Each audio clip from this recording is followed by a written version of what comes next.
The long-planned and heavily debated Massachusetts Avenue Corridor Plan is in progress, but the anticipated traffic woes, so far, not there, as recently pointed out at a meeting held by MassDOT and project managers. Now, while it's being rebuilt, obviously, that's kind of a test as to what's going to happen. In fact, it's even worse than when it's finished.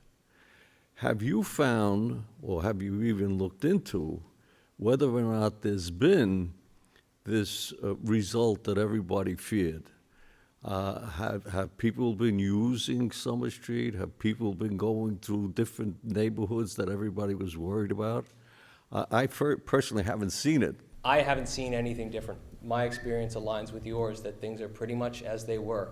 When I first took this job on last spring, I thought to myself, I wonder how many calls I will process regarding cut-through traffic, and I have not processed a single one. Repaving of the avenue from Pond Lane to the Cambridge line and a bicycle lane still a ways off. Right now, new traffic signals and sidewalk bump outs to make it safer to cross the wide avenue are the bulk of summer work. Well, I think the main thing now is we're getting into the business district. So if you go down there right now in front of Restaurant Olivio or the barber shop and so on and so forth, those sidewalks are torn up. Maybe in about a month they're going to get to the Capitol Theater side.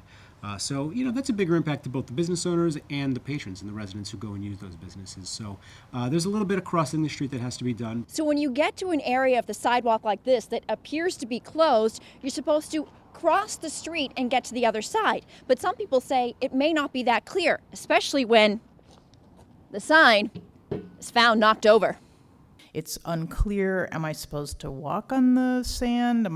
Is there a place for me between the cars and the non-existent sidewalk?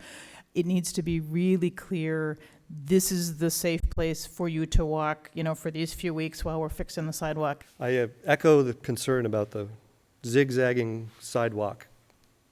I've done it myself. I'm pretty in good shape, and I'm concerned about elderly people or less able people not either knowing what to do or trying to do that. It seems very dangerous to me. Project managers were asked to look at putting barrels up along the sidewalk so people can stay on the same side of the street. No promises made. Project managers say each sidewalk section will take about 4 weeks start to finish. Well worth it in the end to this Mass Ave resident. I've been going to the meetings since they started in 2010, and I've seen it go through a lot of different changes, and I think this final one will be really good with the bike lanes and increased safety at the intersections especially. Brenda Mahoney, Arlington Public News.